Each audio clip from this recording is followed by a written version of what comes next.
Hi everyone, welcome to the 13th, third Thursday talk, 40s. Okay, and this time we are talking about power your mind. My name is Muhammad Abdullah from the Rotary Club of Pantai Valley, and this time it is hosted by the Rotary Club of Pantai Valley with our Vice President Jude Tan as the chairman for this committee. So, ladies and gentlemen, what do you call that? We will have two speakers tonight with one moderator, and then they will be introduced by our moderator, Eric. And then if you have any questions, please put in the chat group, and then we will answer it later. So in the meantime, you can please unmute yourself, and then, well, you can put on your video if you need to, but in the photography session, we will need you to put on your video. So ladies and gentlemen, okay, thank you for coming. And now I would like to introduce you to our moderator. Okay, who is he? Well, his name is Eric Dumier.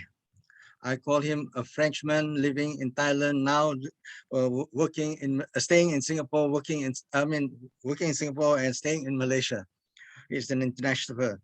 He's the founder and director of DCS Private Limited, the aim of which is to advise international, multinational, and regional corporations on digital transformations, IT strategy, and cybersecurity. He is an established practitioner with a solid 30-year track record of delivering strategic transformation projects and innovative solutions to multinational clients. Eric has a comprehensive background on IT strategy, cybersecurity, business development and administration, project management, and IT service management, serving various multinational corporations across Asia Pacific, Europe, and the Americas, while multiple industries, including financial services, retail, oil and gas, telecom, healthcare, and others. A significant part of Eric's experience was acquired in acquiring or consulting as an essential partner. He advised global clients on IT strategy and digital transformation, leading large, complex transformation and deployment programs, enabling new innovative business models. Beyond these professional activities, Eric is involved in charity work, teaching programming and computer literacy classes to refugees and coaching young adults from impoverished backgrounds. He has a passion for scuba diving and photography. Eric holds a master's degree in electronics and computer science from École Centrale de Lyon, France. He holds certification as HRDF trainer, Certified Information System Security Professional, CISSP, Certified Cloud Security Professional, CCSP. Eric is a member of Rotary Club of Pantai Valley, and currently he is the International Director for the club. Over to you, Eric. Good evening, everyone.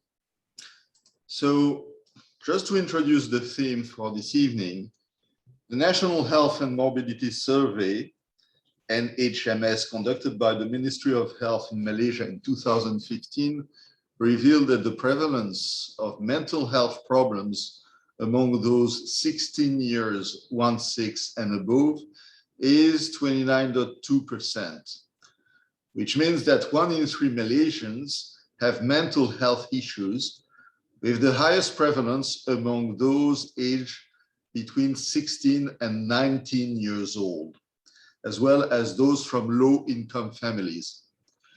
So today it is estimated that globally, the prevalence of major depressive disorders rose 28%, and anxiety disorders rose 26% as a direct result of the COVID pandemic. It is clear that we need to seriously look at how we can help ourselves and our communities cope with these pressures on the mental health situation. So today we will focus on how a COVID survivor pulled himself through this infection.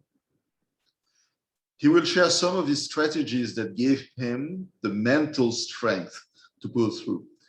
We'll then have our second speaker help us with the insight and strategies on how we can build our mental fitness to cope with the challenges ahead of us as the country and the rest of the world moves into the endemic approach to COVID.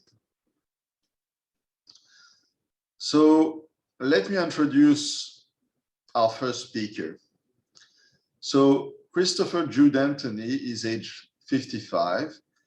He is from Johor Bahru. He lost his dad at the tender age of 8, while his mom raised his 2 sisters and himself. And they brought them back to KL, where Christopher continued with his secondary education at La Salle in PJ. He moved on then to Montfort Boys Town, where he took up a 3-year intensive course in graphic design school skills on education for living. He then moved on to work in many companies related to printing and graphic design. Given the opportunity, one day he decided to move on and embark on a totally different career.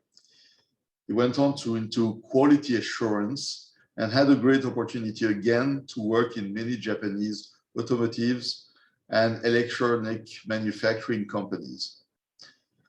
In 2005, with the encouragement and proposal from a close church acquaintance, he moved into bereavement care services, particularly for the Christian sector, catering to various denominations. Eventually, he saw the need to cater as well for the other faith and traditions. Journeying through with grieving families in a very tangible way, especially in their time of loss, gave him a passion to do what he did differently from just doing a job per se.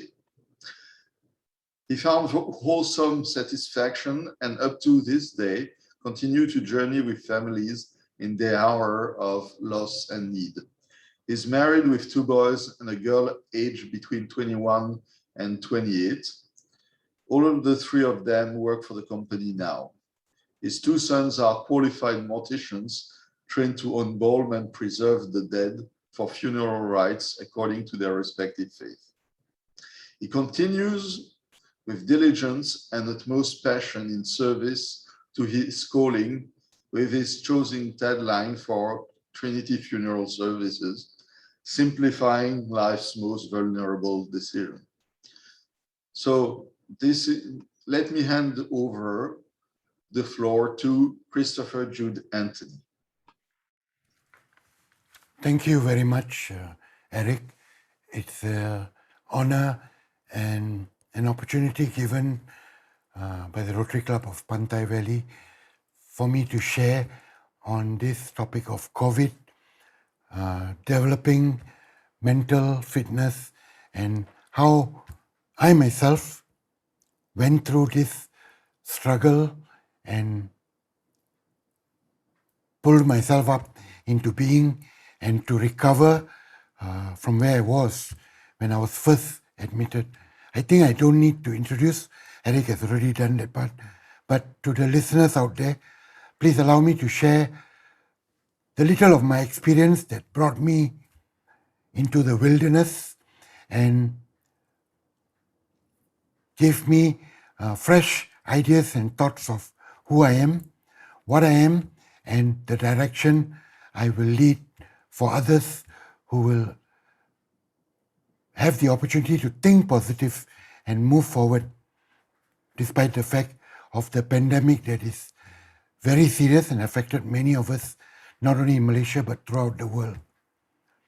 Now let me start my story of how I got this COVID. I was on May the 27th.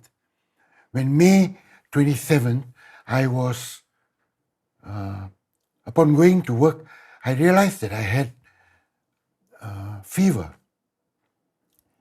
And I just felt uncomfortable and I decided to take a drive to visit a doctor friend of mine in Putrajaya, and my driver brought me there. And when I reached there, I went in, and the doctor did a check on me, and he confirmed and said, you have COVID. I was just shocked. Okay, least did I expect myself, because of the nature of work that I do. You know, I do funeral services, and being exposed to many different situations, and I was very, very careful. And when the doctor told me this, I was just a bit troubled. And the next thing I knew, doctor told me, you go back home and just wait for KKM to call you, Kementerian Kesihatan Malaysia. But before I went to the hospital, to this clinic in Putrajaya, I just decided, something told me, go for your haircut. I went for my haircut, and soon after haircut, that's when I developed this fever, and I thought to myself, okay, I better go and check with this friend of mine, doctor friend of mine in Putrajaya. After having got this news that I have COVID, he said, Jude, go back home and rest.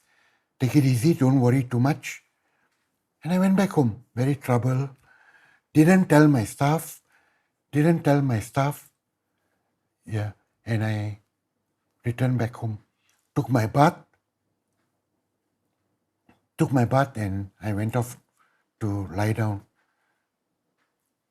Just about an hour after that, I had a call from KKM, Kementerian Kesihatan Malaysia, telling me that in about 2 hours' time, the ambulance will come to take you away to PPUM. Okay, so please pack, get ready. And that made me even more trouble. I told my wife, I broke the news to my children who were at work, and I just went, silently packed my things in a small haversack bag and waited anxiously, just wondering what's going to happen. Then about 7:30 also, the ambulance arrives with their beacon lights on. My whole neighborhood, I live in a gated and guarded community. My whole neighborhood is awakened by the lights of course, when the ambulance reached my house, my wife told the ambulance guy, please switch off the lights. And I was brought into the ambulance. I just walked into the ambulance like a normal person. I walked into the ambulance. There was another patient there, also picked up for COVID, and together we went. I was just shocked. I just didn't know what to think of. I went with an open mind, and upon reaching the hospital at PPUM, I was transferred from, as soon as I got down, I was put on a stretcher and rolled into the hospital proper, where various inspections were done on me. And soon after, they brought me to the ward. I don't know what time was that. I cannot really recall. Probably about 2 hours or 3 hours later. That was the end. I couldn't remember what took place after that. I just felt I went into the wilderness, and that was it. I went blank and never knew what happened until about after 8 weeks or 7.5 weeks to be exact. I got up and I looked around. I didn't have my glasses with me, so my vision was very, very blur. I could see people moving around, nurses and doctors all with their PPE. I didn't even have my phone. And when I got up, and I was just in a daze, but I figured out there was, slowly I began to realize that I fantasized into many things that took place. I seemed to have a flashback and trying to recall what happened. Oh, I remember I went into a sports car. I remember I went into a cave.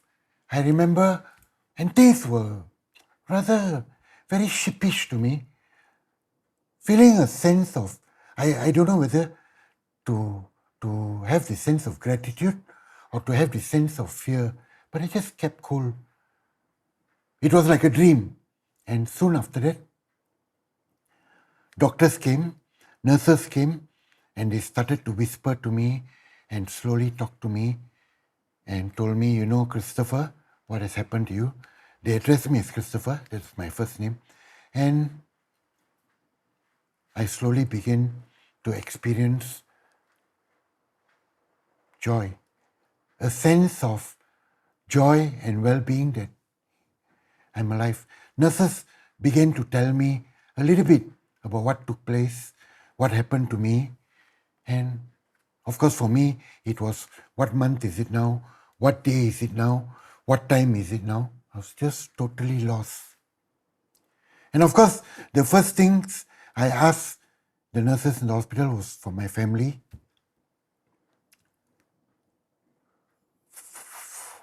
For my wife, for my children, they couldn't give me much information, but I was lost, I was broken.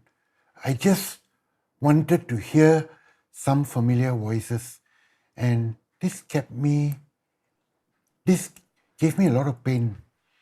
I just wanted to speak to especially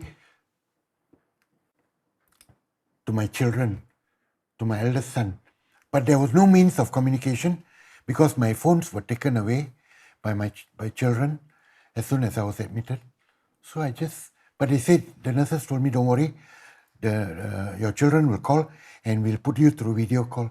So I began to be able to speak to my son slowly from a totally different number that was given. And then I discovered a little more about what was happening to me.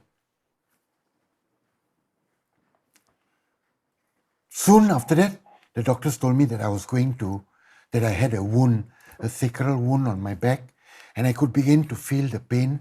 I knew that I was intubated in ICU and was put in different positions, including prone position, for at least for about 7.5 weeks.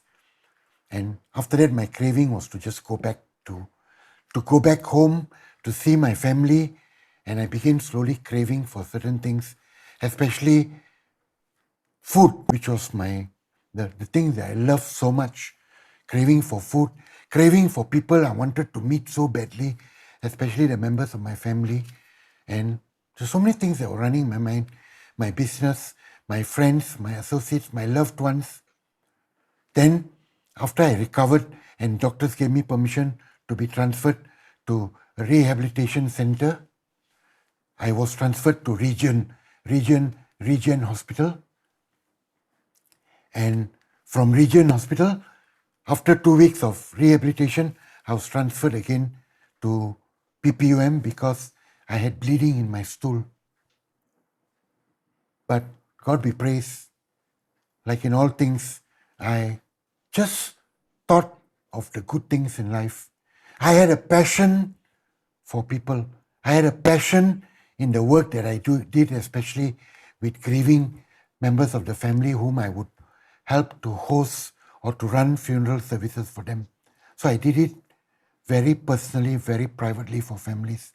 And this is something that I experienced. And during this pain and struggle and knowing that I have had COVID, I had more reason to feel comforted and to feel the joy of wanting to live again, to be positive and to put everything aside and tell myself, never mind. I've been given a chance by my Creator to live and to make a difference again. If I'm given this chance, why not make a difference in the life, the second chance that I will be given to live? This Now is quite a story, Christopher. You told us that you were in the coma for 8 weeks. Is that correct? About 8 weeks, 7.5 weeks exactly. Oh, yeah. That's quite a time. So when you became conscious, do you remember when you reached your lowest point? Yes, I did. Tell us During about the lowest, during the lowest, funny thoughts came into my mind.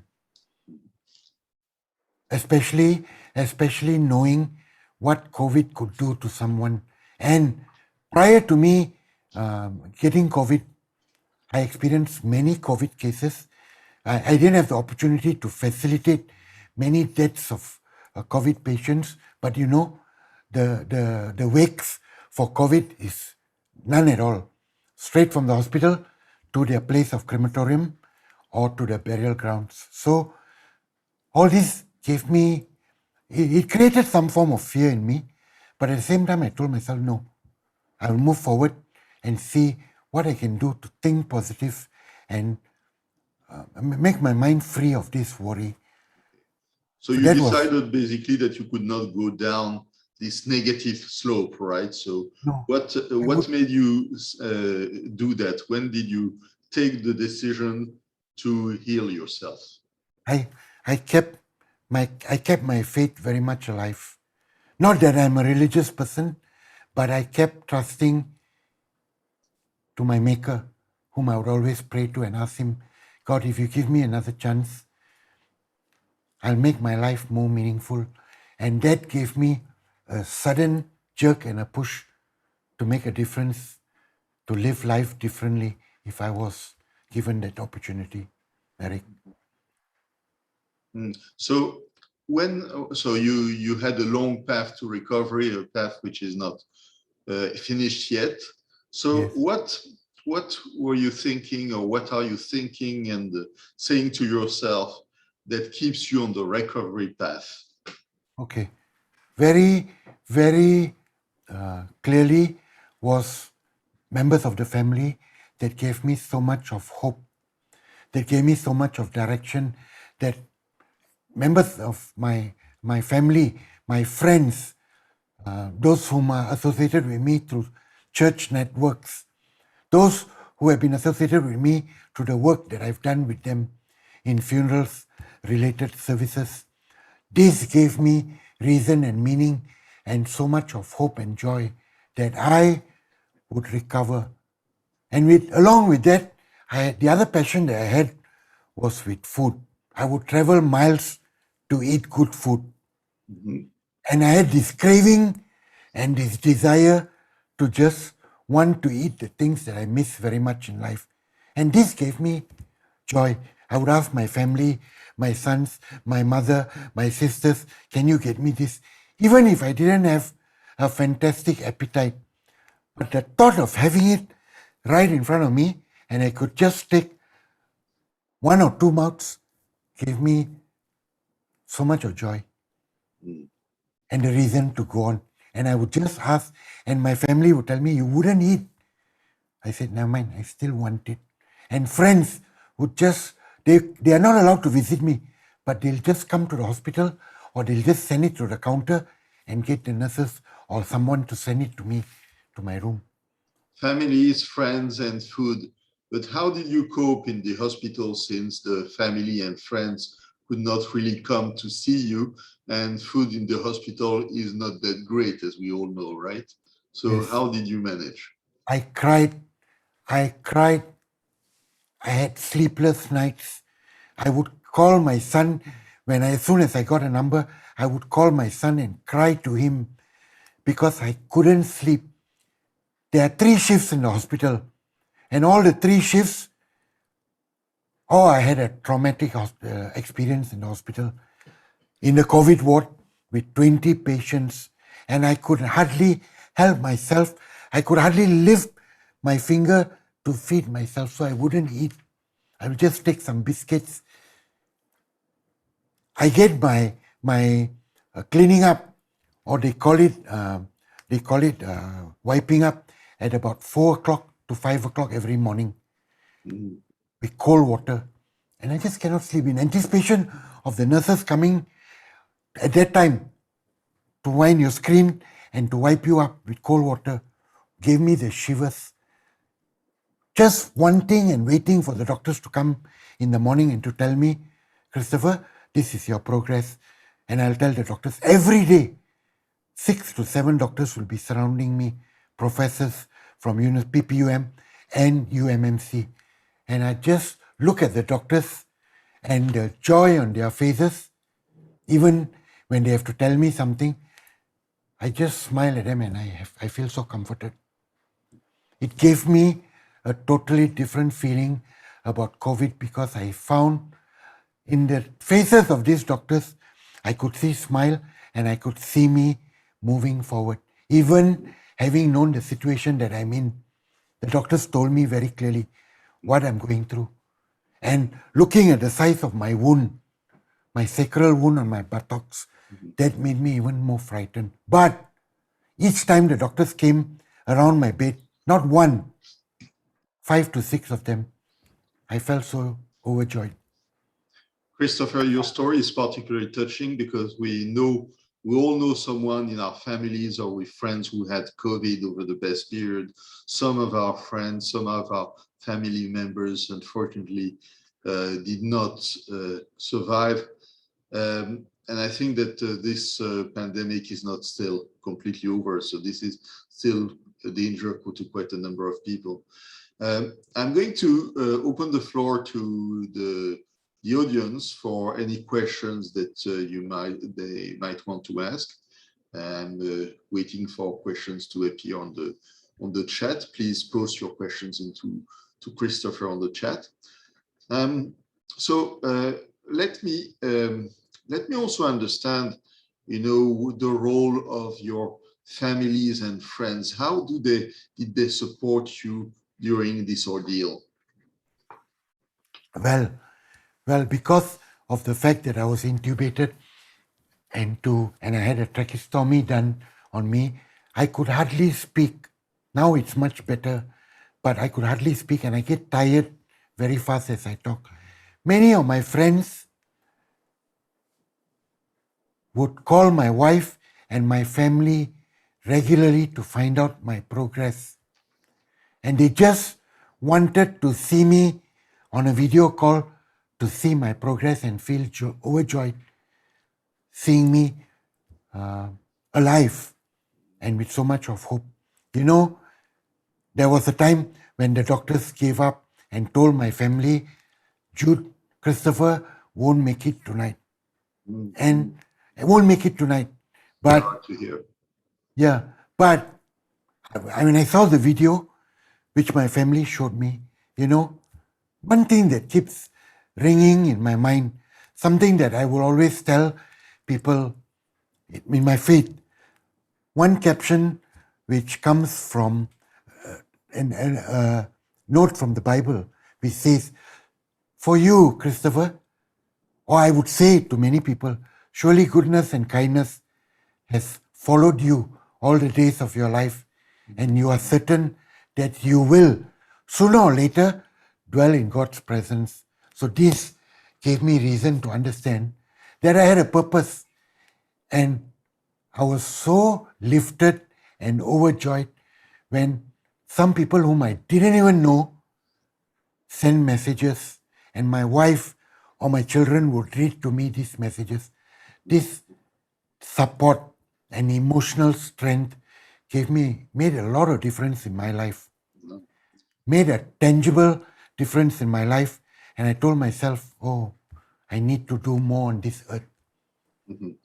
So I have a question from the floor, which is basically, what were the symptoms that you had when you were basically hospitalized? Oh, mine was very straightforward. It was just feeling feverish. I was feeling feverish, different from the fever that I would have during other occasions. But this particular fever just gave me a funny feeling. I couldn't smell. I felt that I didn't have appetite. So that's what got me worried. And I didn't want to go to my normal doctors that were around closer to me. I chose to go to this personal doctor friend of mine who was very close to me, and he revealed the truth and told me. And I was so afraid, honestly. I told him, can you avoid disclosing this to anybody? He said, no, I can't do that. I have to notify KKM. That's a requirement. Absolutely. And my driver just drove me back. I was so silent. I didn't want to reveal it to my driver either. And I just went back home. I broke the news to my wife, and everybody got a bit shivery though. But I just went and tried to sleep, just waiting anxiously for the call. And that's when I got the call. Yeah. What was the first thought that came to your mind when you got out of coma? Oh, the first thought of what came to my mind was I just desired to see my family. Instantaneously, I was trying to see if my memory was still good. Did I recall things? So I tested myself. And then when the nurses came around, I asked them questions, but they couldn't give me a definite answer because they were not very much in touch with my children. And they didn't want to tell me much either. Simply because they didn't want me to get anxious. I'm just coming out of coma. But I was just in a daze. And many things, like I said, came as a flashback to me. I was worried. I just desired so much to meet my family. I wanted to chat with one of them. That was my utmost desire at that point. Not so much about food, but at that point it was my desire to speak to my family. That's to my wife and my mother, my two sisters and my children. Yeah. So one last question from the floor. So so it's more than 5 months since you had your infection. So how do you feel now? How do you still have some effects lingering on? I understand that your voice is still also in recovery. That's more about coming from intubation, I guess. I'm very much better from what I was. I got a full-time caregiver who looks after me. I got support, emotional and spiritual, and all kinds of support from people from all walks of life, some of whom I don't even know. Seems to me like the whole world knows about me and what happened to me. And that support seems so much of strength to me. And I've recovered fairly well.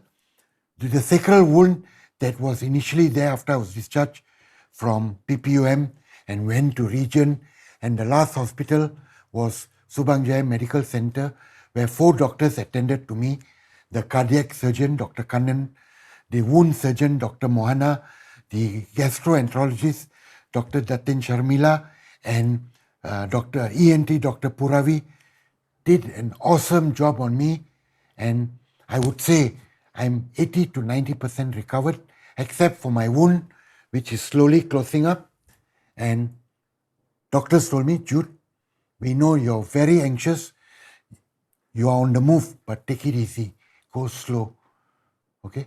But that itself gives me a lot of encouragement. And I'm on the road. I'm driving and doing everything else that I would do before I got COVID.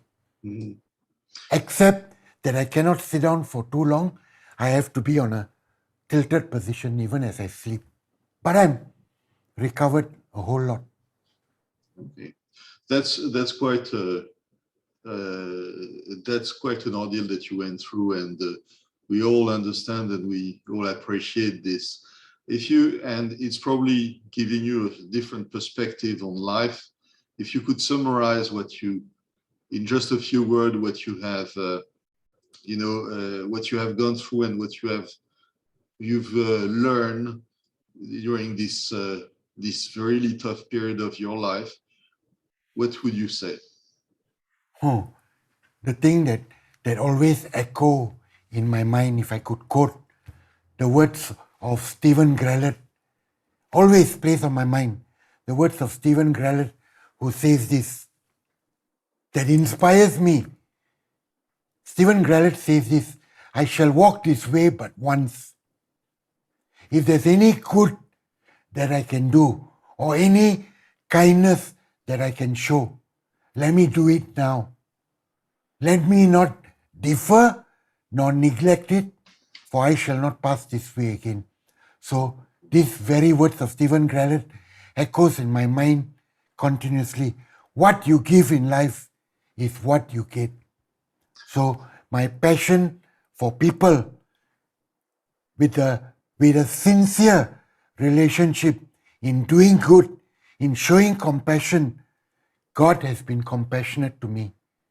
And this is the same compassion I will show to the rest of the world and people who I need, even if I'm unable to, but I'll use all my might and my strength and journey with anyone and everyone, irrespective of race, creed, or color. Thank you so much for these words of wisdom as well as hope. Thank you again for your testimony about your ordeal and your recovery, your ongoing recovery. Thank you very much, Christopher. Thank you very Thank much. you Thank you. from all the audience as well. Thank you so much. Thank you. So after this testimony, we are going to move towards our second speaker, Anthony Pinto. Anthony is going to speak about mental fitness. Let me introduce Anthony first. Anthony has more than 15 years of experience as a meta coach, NLP and mindfulness practitioner and trainer. He delivers his programs with passion and enthusiasm. All his programs are designed to empower and equip individuals, organizations, and communities to perform at peak performance levels consistently. He helps clients to recognize their unlimited capacity, to adopt a mindset of infinite possibilities, and to execute their plans with an attitude of do whatever it takes to get to their goals without violating the laws of nature and the rights of their fellow human beings. He achieves these objectives with his client through 1, mastering self in self-awareness and self-management. 2, mastering relationships through social awareness and relationship management. 3, mastering abundance through inner self-work and mind empowerment. Currently, Anthony is facilitating a 6-week pilot program called Mental Fitness, where he provides tools to help participants explore how they can overcome their challenges by building their mental muscle. So I'm handing now over to you, Anthony. Thanks, Eric. Good evening, everyone. Good to see you guys here. And yeah, that was a remarkable story by Christopher Jude. And, you know, it does take a lot of mental muscle to come through what he has and also come tonight to share that with us and for us to learn something from his experience. And I hope that in the next 20 minutes, 25 minutes, we could put some frame around that and give you some very simple techniques on how to build that mental fitness muscle so that you can handle challenges accordingly. Yeah. So let me share my screen.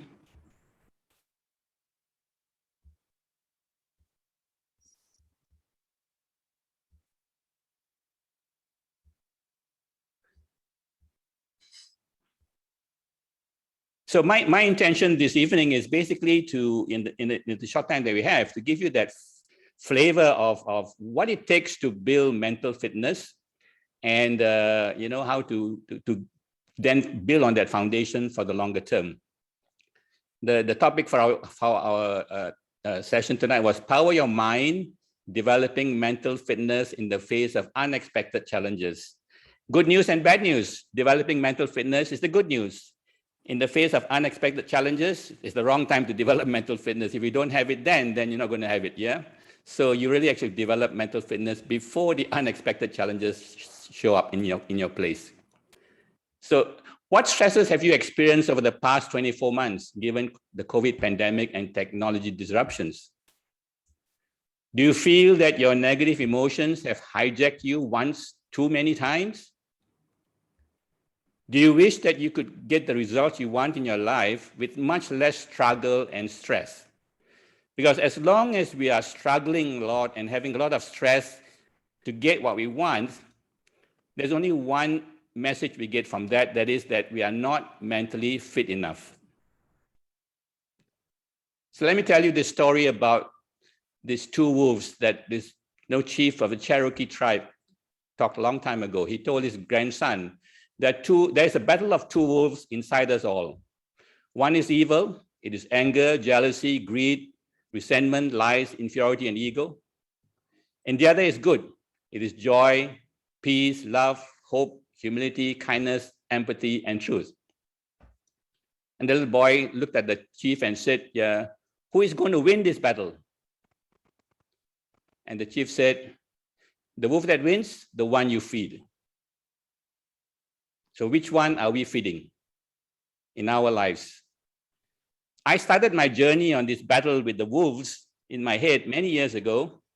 And, that was about, I think, 2004 when I started my journey. What you see here is a picture of me when I was about 3.5 years old. And then the next picture was when I was 55 plus years in 2007, after completing a 1-week meditation program with Deepak Chopra Center. Why am I showing you this picture? I hope that by the end of tonight's session, you will go back and pick out a picture of your childhood, child self, and look at it and realize that that's who you are, the essence that you are, and without all the negativity on yourself that has made you who you are today. So you can get back to the full essence. And that's the reason why I'm showing you the picture, that we are all built with that full essence of goodness and immensity. So let's do a quick poll here. If Mahin can help me with this. Over the past week, how much of your time in percentage term did you spend with your negative emotions? Was it less than 25%, 25 to 49%, 50 to 75%, or more than 75%? How much of your time in the past week in percentage terms do you spend with your negative emotions? Mahin, could you launch the poll?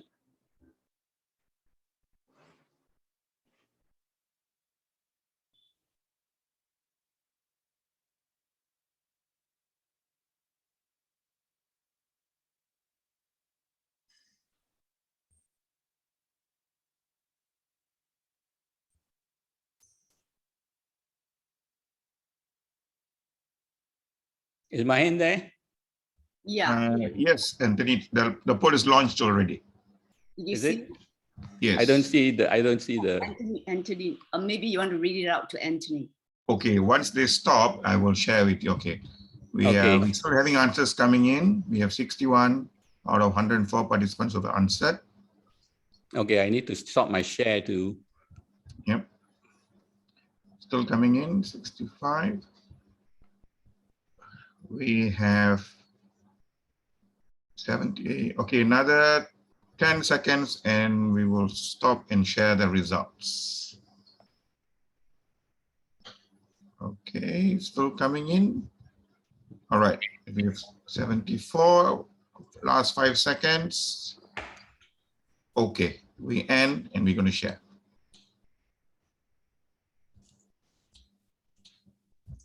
Are you able to see, Anthony? Yes, yes.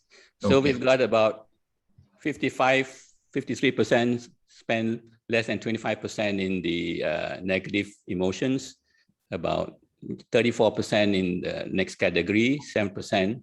And okay, excellent, excellent. Yeah.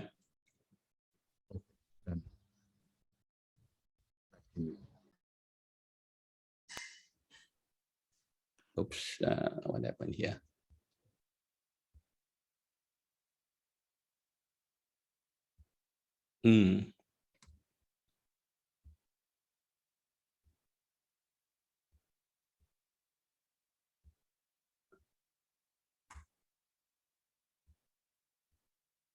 Okay, I stopped share and I'm trying to get my share again. I can't seem to get it up. Okay. So in the poll just now, we saw that, about 34% spend about, I guess 53% spend less than 25% in the negative emotions, and the other 47% spend more than 25% in the negative emotion, right? The question is, how much of positive emotion do we need to ensure that we are mentally fit? How much is enough? You know, some people are just overly positive, and that might not be very useful. And some, you know, people who are always negative all the time, right? Well, what they've done, this is work by Barbara Fredrickson and Losada. Barbara Fredrickson is one of the leading researchers on positive emotions. And they found that the positivity ratio, the ratio of positive emotions to negative emotions is 3:1. So that's Barbara Fredrickson. She's a professor in the Department of Psychology at the University of North Carolina, Chapel Hill, where she's a distinguished professor of psychology.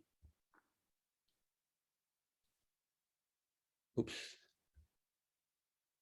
What happened?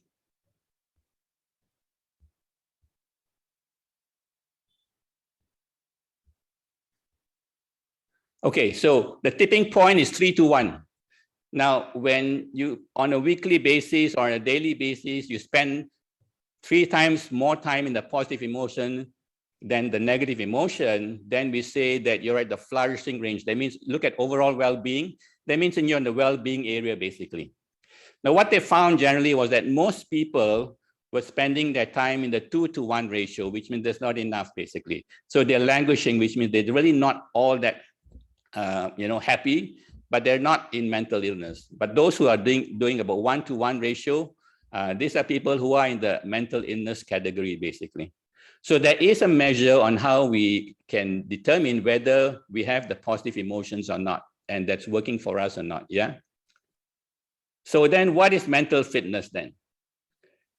Today, I'm going to share with you a very simple process of how to build that mental fitness. So I'm taking a definition from one specific author. And he says that mental fitness is your capacity to respond to life's challenges with a positive rather than a negative mindset.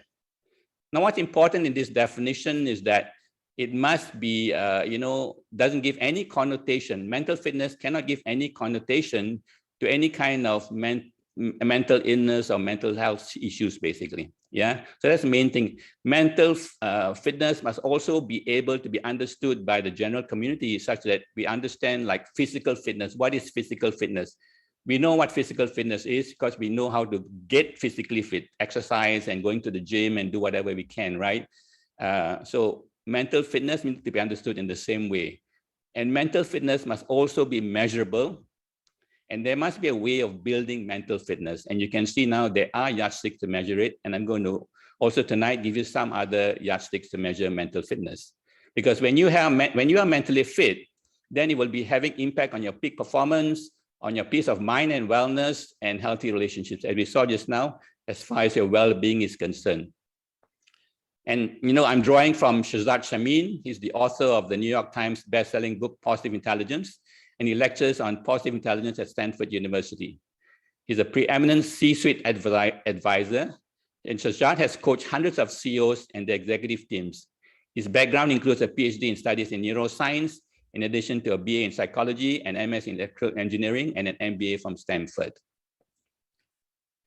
So what is this based on, this particular aspect of building mental fitness? It's based on 4 key areas of science: positive psychology, neuroscience, cognitive psychology, and performance science. That's what we call positive psychology. So research includes results from hundreds of CEOs and their executive teams. It's from Stanford students, from world-class athletes, from 500 participants from 50 countries, and from many young president organization families and forums. And they all summarize it in the book called Positive Intelligence. And from the factor analysis, what they found was there's really only 3 core muscles at the root of mental fitness. The first one is the saboteur-interceptor muscle. Second one is your sage perspective and 5 powers muscle. And the third one is your self-command muscle. And I'll go through that very quickly over this session, yeah? So mental fitness is how to grow the 3 core mental muscles to thrive in challenging times. And let's talk about the first one, the saboteur-interceptor muscle. Now, just now we talked about the two wolves, right? The evil wolf and the good wolf, right? So the evil wolf represents the saboteurs. What are saboteurs? Saboteurs are thinking habits that we developed as a child for coping with what we were encountering. But you know, what they found in this research was that there's not one wolf, there's 10 wolves, yeah? Whereas sage is the one that gives you the positive emotions. So there's 10 wolves involved that we need to deal with, the saboteurs, right? There's a master wolf and a gang of 9 that's going with him, basically, yeah? Whereas in the sage, we're talking about 5 sage powers. So the saboteur or the negative thinking lives in the brainstem, the limbic system, and parts of the left brain, basically. Whereas your sage or the positive emotion area lives in the middle prefrontal cortex, your empathy circuitry, and parts of your right brain. So the saboteurs motivates you through negative emotions, fear, stress, anger, guilt, shame, insecurity. And your sage motivates you through positive emotions, empathy, curiosity, creativity, and passion. Now, saboteurs might generate success, but not happiness. And the sage generates your highest success and sustained happiness. And that's a very clear distinction there. Then you ask, are negative emotions good for you or not? What do you think? Are negative emotions good or not?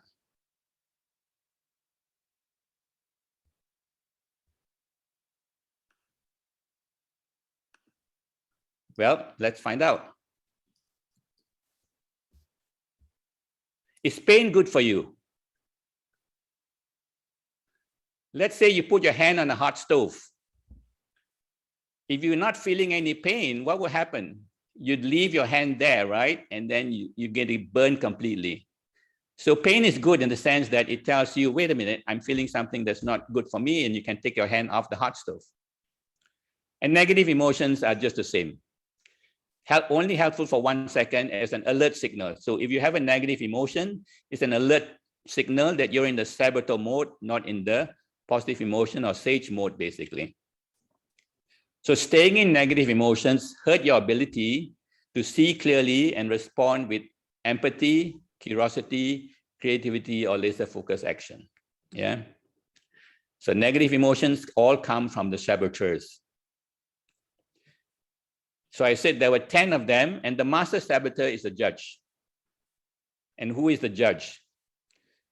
The judge finds fault with self, others, and circumstances. Have you had a time when you screw up on something that you do, and you tell yourself, idiot, why did you do that? So we are beating ourselves up very often, right? And of course, sometimes when we beat ourselves up, we also like to beat others up, because then we can't be the only loser in town, right? So we also, criticize others a lot, and we also make judgments on circumstances. We say things are good or things are bad, or this event is good or this event is bad, right? So we're always finding fault with stuff out there. And it causes much of our disappointment, anger, regret, guilt, shame, and anxiety. And it also activates all the other 9 wolves or 9 accomplished saboteurs. The judge does that, basically, yeah? So these are the gang of 9 that's supporting the judge. And some of you may be able to relate to some of these: the controller, the hyperachiever, the restless, hypervigilant, pleaser, stickler, avoider, victim, hyper-rational. These are all the saboteurs we are dealing with. Now, we all have these saboteurs. The main one is the judge.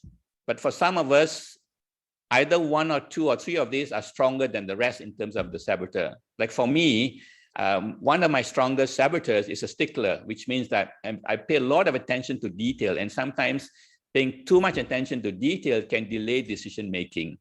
And, and when I sometimes don't get details, it can cause a negative emotion also. Take the controller, for example. The controller wants everything done his way. And if he doesn't get his way, he gets upset, he gets frustrated. And that's got a negative emotion again, right? And then the victim is someone who, wants to get attention, but can't find a way of getting attention. So they go into the victim mode. So when they don't get attention, they get very negative emotions happening. So there is a website you can go to get this, your own saboteur assessment, and I'll give it to you at the end of the talk, yeah? So the deal is this. So what do we do with these saboteurs, right? We have to find a way to intercept them. And that's what we talk about in building your saboteur-interceptor muscle. So your saboteurs generate all your negative emotions, including stress, anxiety, self-doubt, anger, avoidance, procrastination, insensitivity, and discontent. So mental fitness requires the ability to intercept and discredit the saboteurs. How do we do that? Well, the first thing is you got to know who the saboteurs are that's in your suite, you know, what's troubling you most. And then, of course, you got to be able to start labeling them, yeah? Now, this is the neuroscience of habit formation. You know, when an event happens, we can either choose to take the action guided by the saboteur, which is the negative emotion, which still gets you some results, but you don't get the happiness and wellness, or you can use the sage with the positive emotion and get the result. Whichever path you use will build a neural pathway. So when you start intercepting your saboteur, you are depleting that pathway and building up the other muscle, basically. So you're weakening the saboteur muscle, basically, yeah? So how do you do this? Well, think of a time, you know, when you reimagine a past situation where you were actually hijacked by your saboteur or the negative emotion. And when you reimagine that, and then you decide, okay, what is the positive emotion I can work with to give me the better result? When you keep doing that on the basis of reimagining some past event and then making a different choice or the sage choice, you're actually building neural pathways, rebuilding neural pathways. And that's one of the ways that we actually build mental fitness, is by weakening the saboteur muscle, basically, yeah? So the next one is the sage muscle. Your sage is the one in you that handles challenges with a clear and calm mind and positive emotions. It also has access to 5 primary powers. And through factor analysis, what they found was that there's really 5 primary powers that you can work with: empathy, exploring without judgment, innovate or creativity, navigate is about staying true to your purpose and meaning, and activate is taking action. So for peak performance, you learn to boost all 5 powers and know when to use which power, yeah? Now, the sage muscle lives in the region of brain associated with positive emotions, peace and calm, clear-headed focus, creativity, big picture. And it operates with the sage perspective. And this is the sage perspective. Every outcome or circumstance can be turned into a gift and opportunity. Now, as far as Christopher Jude just now was saying that, you know, he went through that tremendous challenge, right? And yet he could see that gift and opportunity, that, you know, to reconnect with his higher purpose, to reconnect with what he's brought into this earth for. And because he could do that, he took that as an opportunity to deepen that and to build on it, basically, yeah? And when you do that, of course, then you are working with your positive emotions and you are moving away from the negative emotions. So whenever we get into the fork in the road, our choice is, do we use a sage approach with the positive emotion approach, or do we use a saboteur approach? Both can get you results, but the longer term, the sage gives you the sustained results and sustained happiness, basically. Now you see in the middle there, PQ, rep, pause, and choose. I'll talk about it shortly, yeah? That is the other discipline you need to have to help you make those choices. So the saboteur says, you know, this is bad, you know, the situation is bad. That's the perspective of the saboteur. Whereas the sage says, this is a gift. So the big difference in how you approach situations. Like for me, you know, during this COVID situation, I found that the COVID situation was the gift for me. The gift that I got was that I really got very, very good getting online and doing coaching online and you know, using Zoom and spending more time on technology, which I didn't before, because I normally do face-to-face work, you see. So with the COVID situation, and a lot of you also might have the same experience in the sense that you learn a lot of new things during this period, right?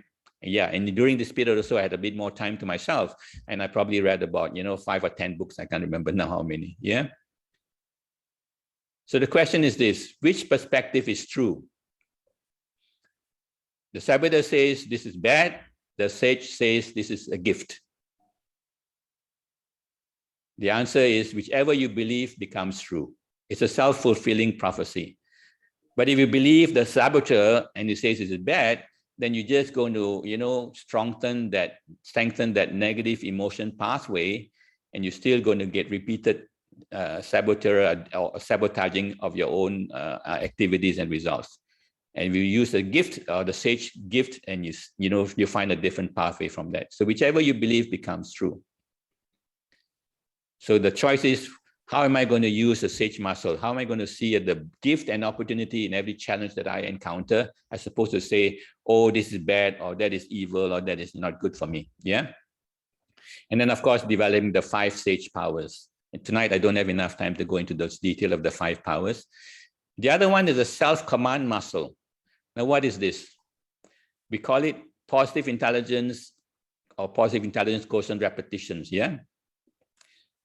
To boost your self-command muscle through PQ reps, you establish a routine of starting the day with a 2-minute focus and taking a 2-minute rep. Now, I'll give you what it means by repetition, yeah?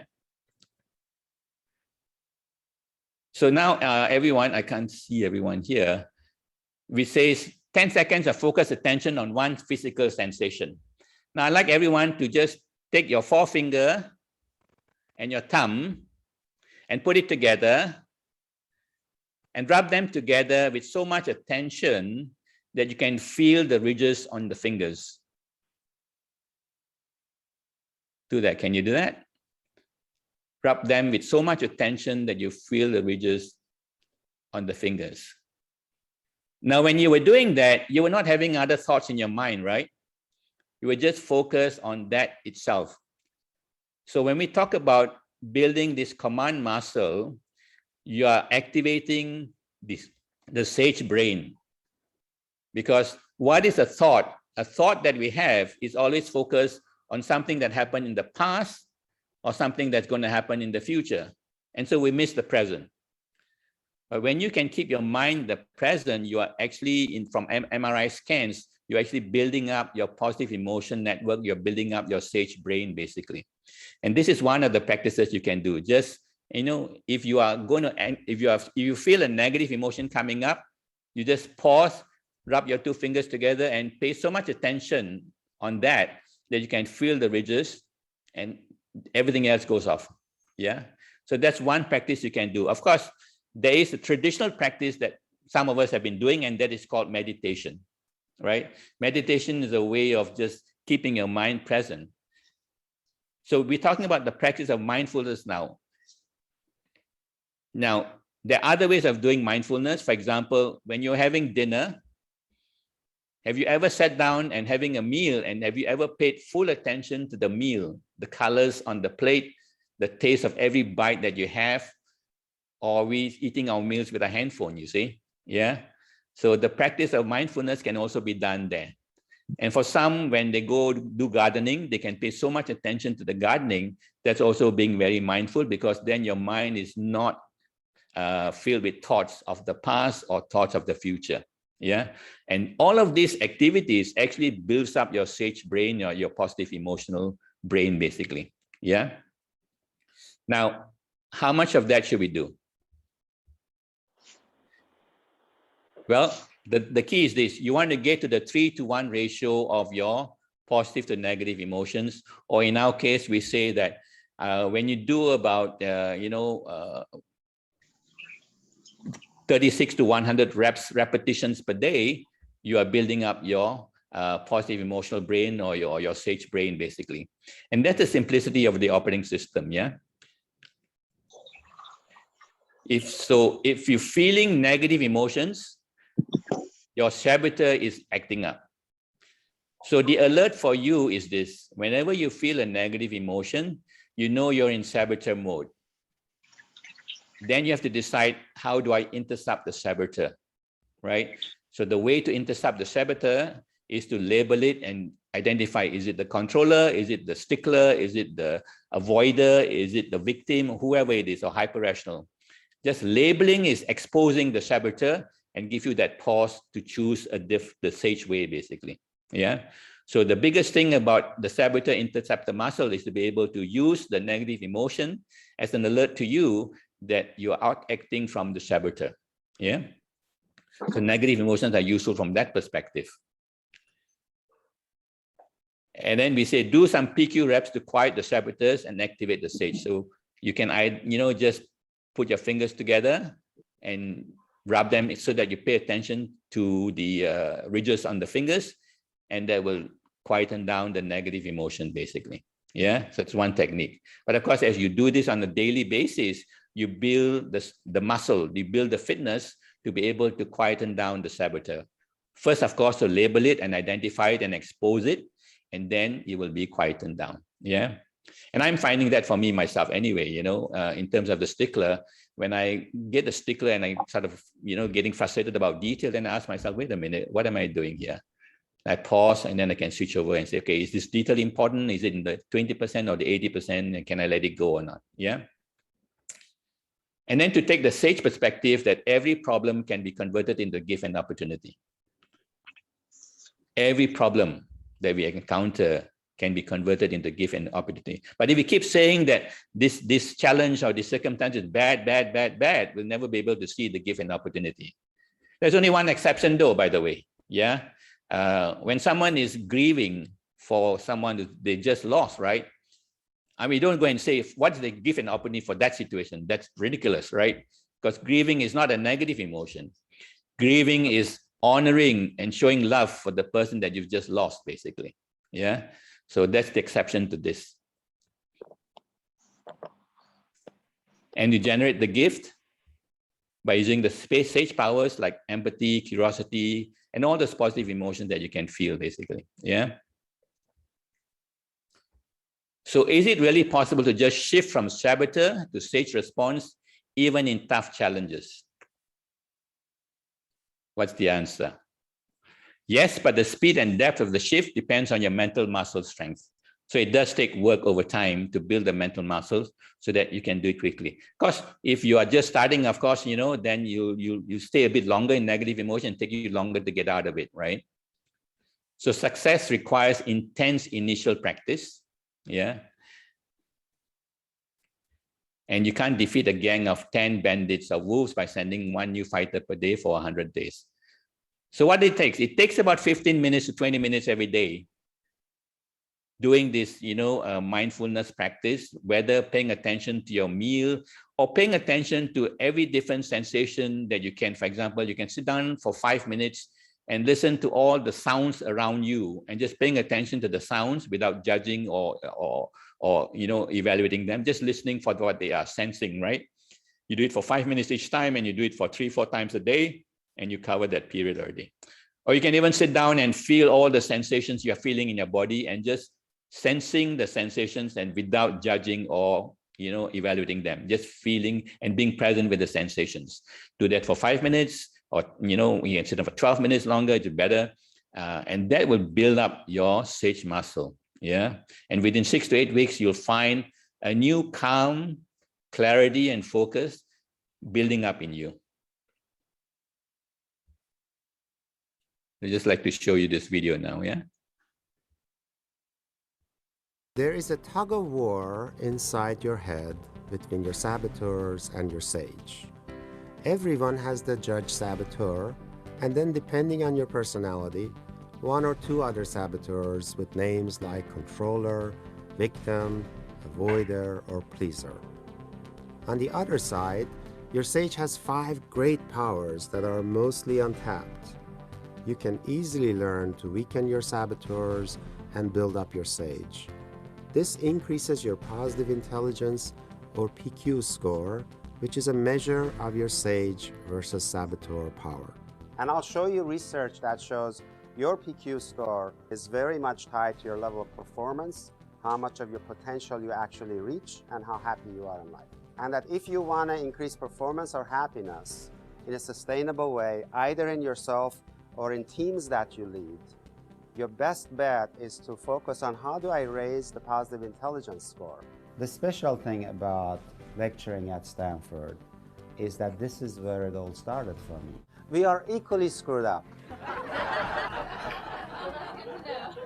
You are kind of right now aware of the fact that actually your mind does some crazy stuff. It does some really stupid stuff. I used to think that because I am an Ivy League trained person and have been successful in math and science and psychology and all that stuff, I used to think, well, this is a well-trained brain, right? I should respect it. Everything it produces is good stuff. It came to me as quite a shock that actually that is not true. That actually this well-trained brain does some really good stuff and does some really nasty sabotage. What saddens me is that most adults that I work with have become a shadow of themselves. They are tapping only into 20% or less of their true power and true potential. They have forgotten who they were.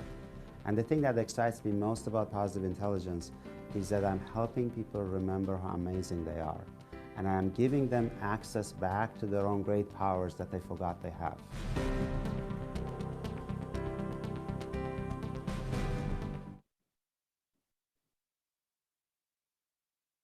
There is a So mental fitness is your capacity to respond to life's challenges with positive rather than negative mindset. And only 3 core muscles are at the root of mental fitness. The saboteur-interceptor muscle, yeah, we talked about that and how you intercept all those saboteurs. The sage perspective and 5 powers, sage perspective about seeing the gift and the opportunity in every challenge, and the 5 powers. And self-command muscle is about, you running your brain rather than your saboteur running your brain, basically. Yeah. Now, how do you get fitness built up in you? Actually, there are 3 requirements that needs to happen. And as Christopher Jude shared his experiences now, you can see that there are a couple of things here that were very strong in his experience, right?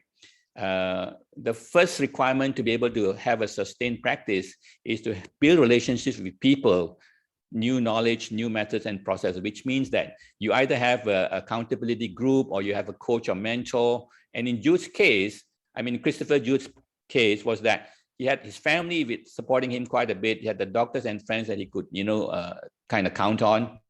And, that kind of kept him going all the time. Yeah.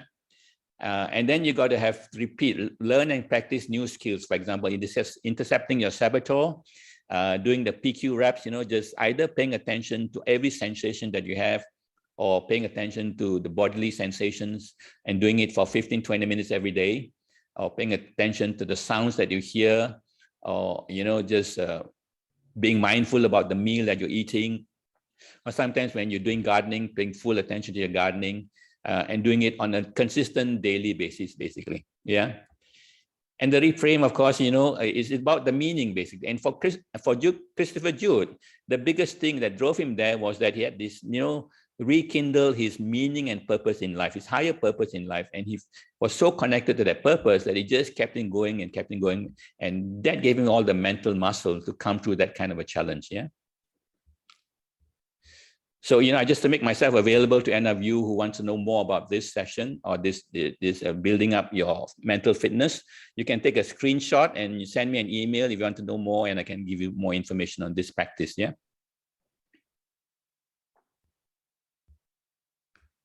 So, ladies and gentlemen, I'd like to encourage you now to just start those practices, intercept your saboteur muscle, go to the website positiveintelligence.com, and there is a saboteur assessment you can do to find out your saboteurs. There's also an assessment for your positive intelligence score, or you can go to Barbara Fredrickson's website, positivityratio.com, and start now to live your true best self and be your best version of who you can be, and develop your mental fitness before the unexpected challenges come up. Thank you very much.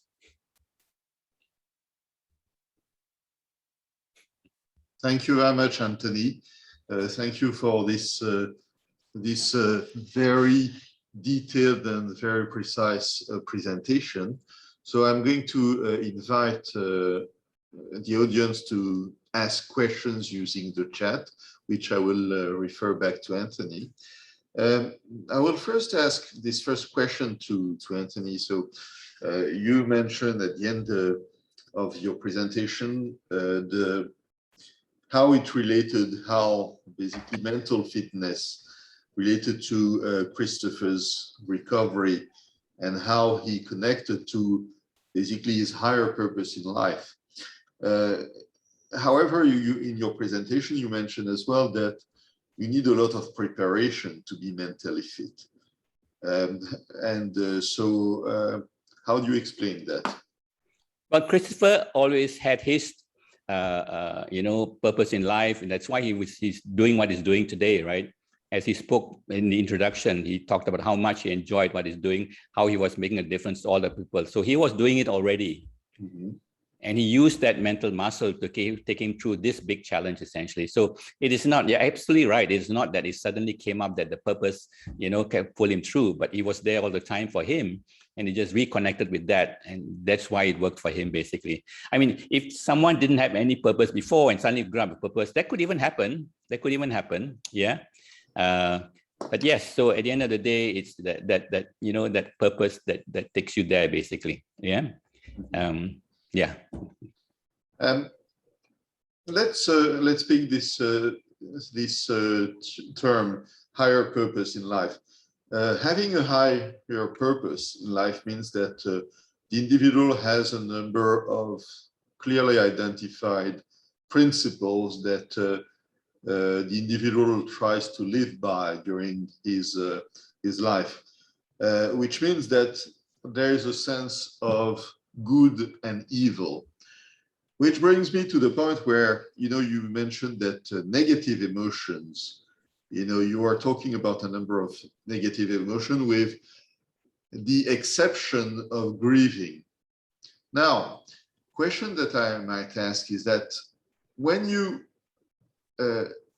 experience a negative emotion such as anger in front of what can be seen as an injustice or something which is totally intolerable based on these principles and of good and the sense of good and evil. Let's say, and this was a question that came from the floor from Regina, about when you're confronted to domestic, physical, sexual abuse, violence, bullying, for instance. Isn't, in this case, anger a positive, in fact, force that leads you to act and redress what is seen as something intolerable? Excellent question. Yeah, I think there's a lot of us are faced with that, that dilemma, negative emotions can drive us where we need to go, because we don't have that push, we don't go, right? Yeah. Mm-hmm. So we're not saying that negative emotions don't get you there. They do get you there, but they do get you with a lot of high cost, basically. So what the SAGE does, the SAGE approach is basically framed by what we call blameless discernment. Having positive emotions doesn't mean condoning injustice or condoning wrongdoings, but it's recognizing the injustice and the wrongdoing with blameless discernment.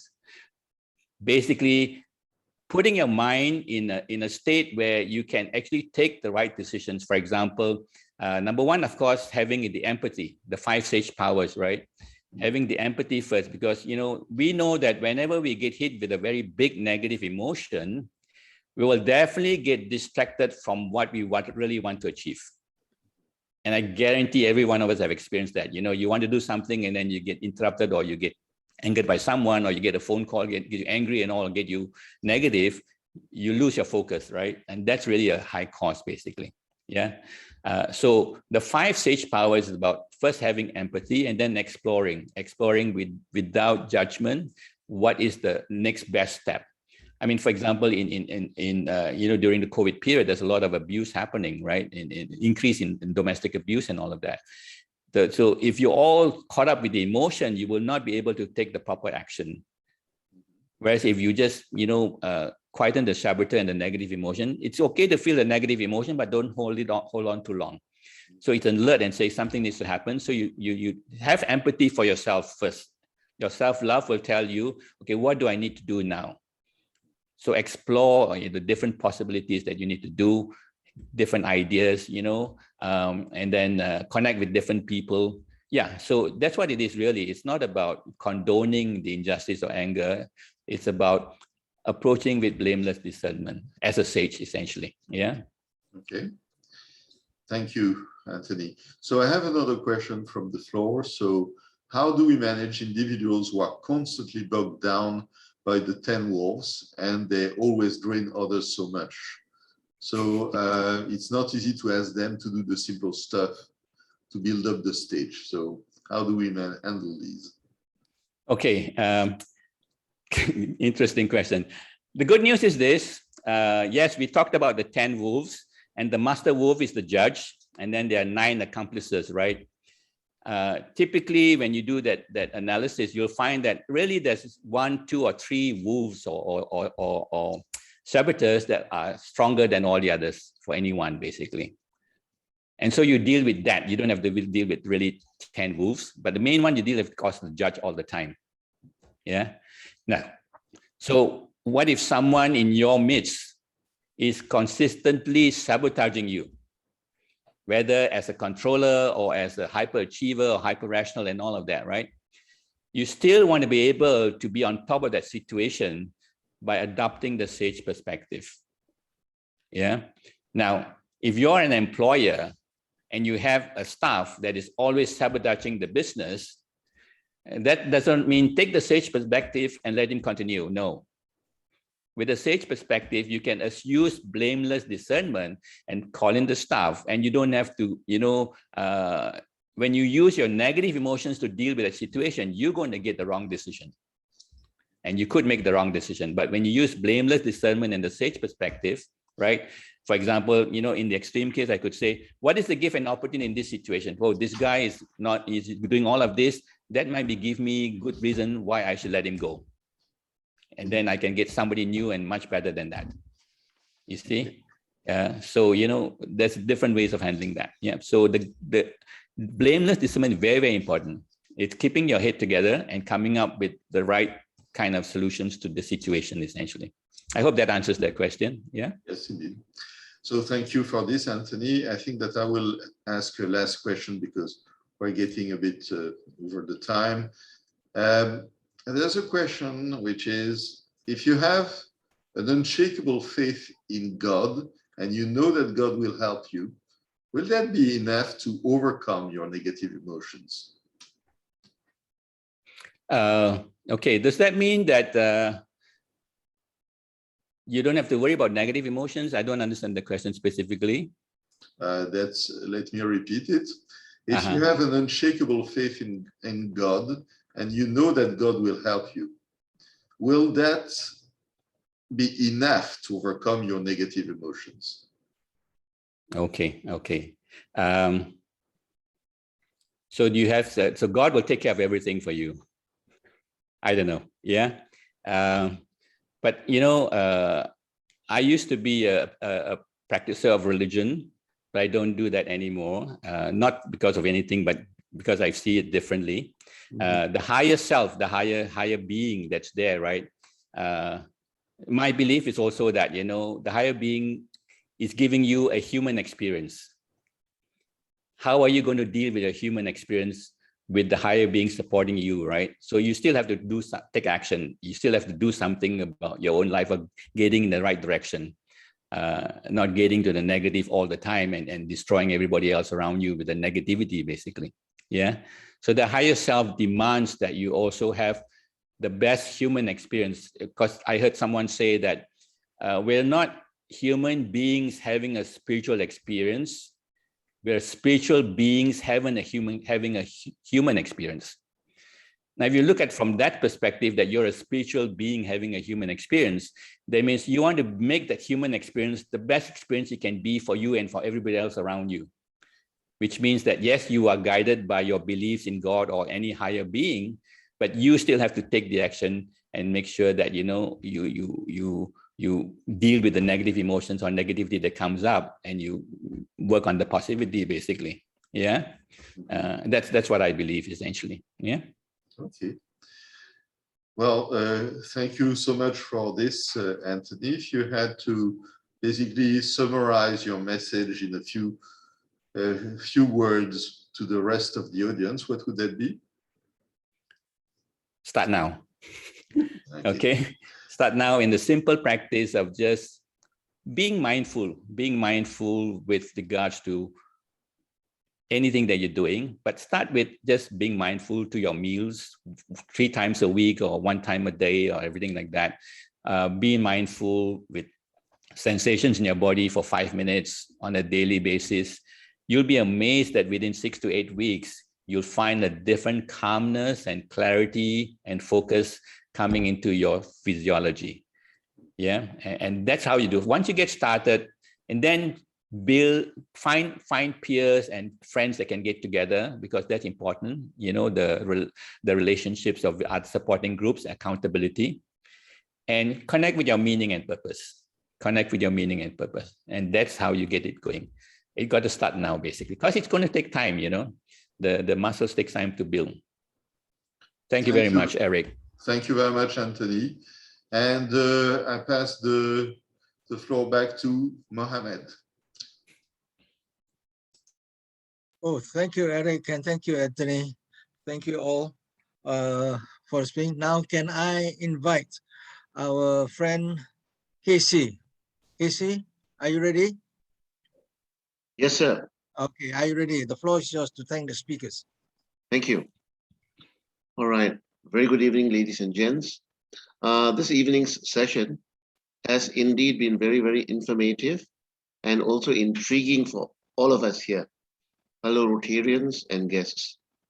It gives me great pride on behalf of the Rotary Club of Pantai Valley to thank each and everyone in appreciating and reiterating Rotary's drive towards the betterment of livelihoods near and far here in Malaysia and worldwide. Tonight's special thanks goes out to our 2 speakers, Mr. Anthony Pinto and the guest speaker, Mr. Christopher Jude Anthony, past president of Rotary. Thanks also to my fellow Rotarian, Eric, for his role.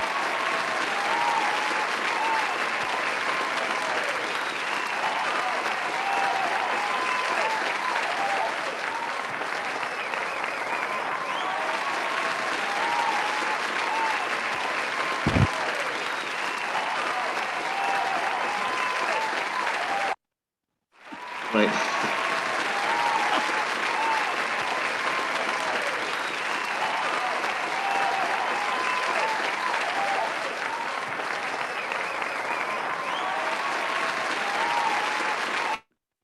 It is evident from the spate of questions posed that both Mr. Anthony Pinto and Mr. Chris Jude Anthony kept us all wanting to know more and could relate with them sympathetically and empathetically. Whilst I was listening very, very intently, much of it, and I would think for some of you as well, that some aspects of what was revealed within the talk by the 2 of you was somewhat of a deja vu, because we feel we could relate as though we had been in that kind of situation before, although not in actuality, all right? Now, I'd like to share a story.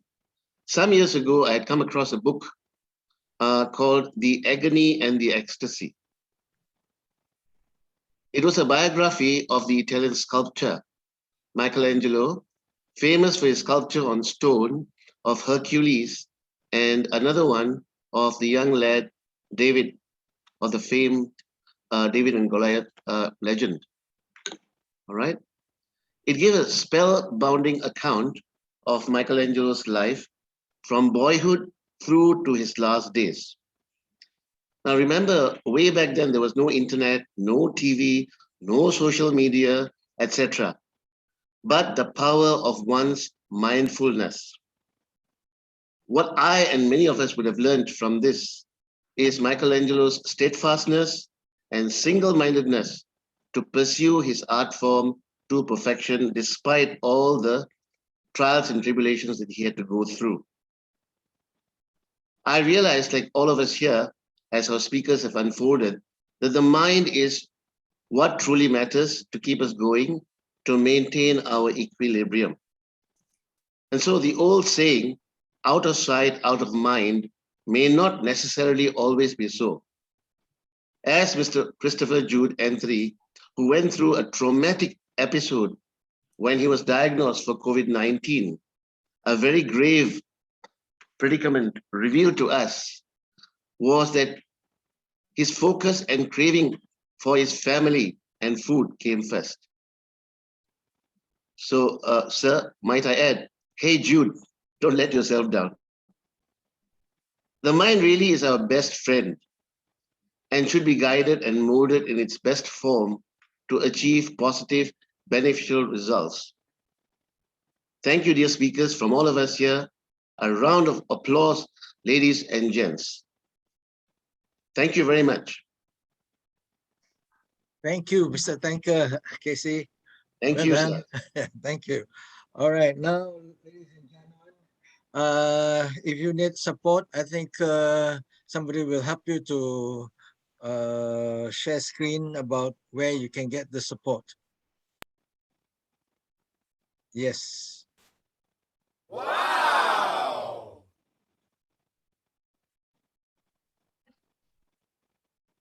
Okay. Take a next snapshot or take a picture.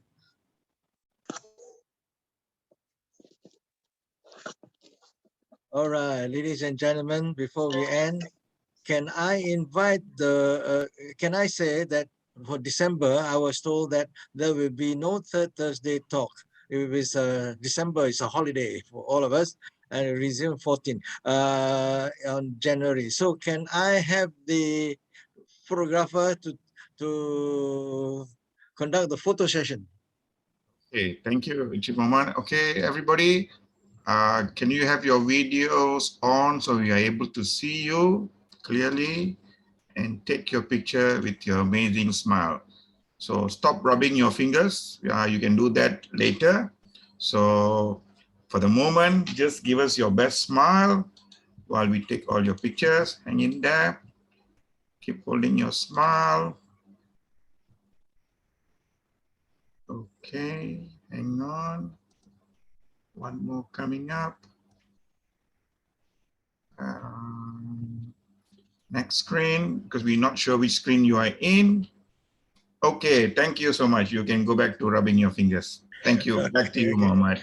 All right, thank you, Darren.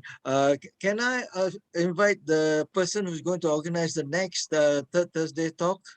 Is she around? Mohammed, can we do the feedback poll after this, the sharing too, yeah? Okay, okay. Thank you. Wow!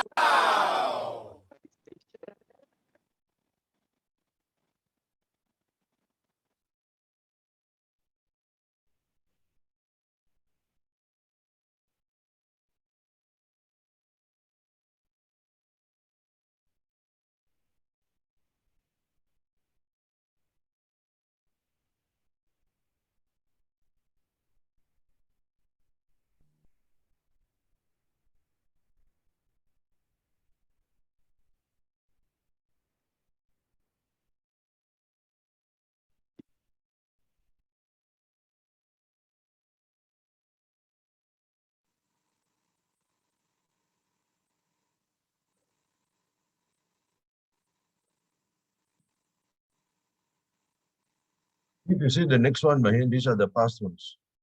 Pass on. Yeah. We are just showing the last 13 that we've been doing up to today. So in December is going to be a holiday. So we're just sharing that these have been our achievements for almost more than a year. Every month, without fail, we've been bringing up some content for mental health initiatives. Okay, good. Now, who's the next organizer for the third Thursday talk? Okay, the next one, we don't have one for December. It's going to be a holiday.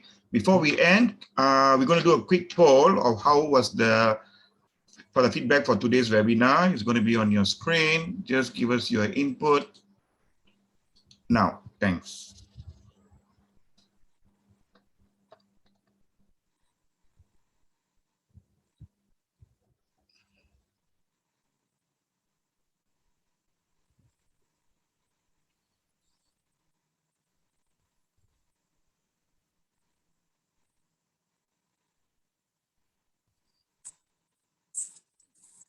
them coming. Another 15 seconds.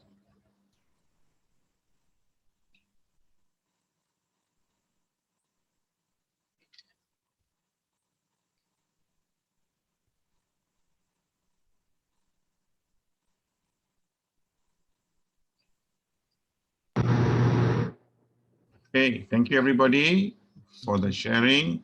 This is the results. So I believe a lot of you found it very interesting. Thank you for that. And back to you, Encik Mohamad, for the closing. Okay. All right, ladies and gentlemen, that's all we have for tonight. And well, I have nothing else to say. So Jude, you'd like to say something before we close? No, we just close the. Yes, the car has already been put up for bid and some people. I Okay, can't. that's all, Encik Mohamad. We close That's- officially. Yeah, thanks. Okay. Just All thank right. everybody. Thank you, everybody, for your attendance and cooperation thank you, and the Mama. Yeah. questions. All right. Okay, all the speakers.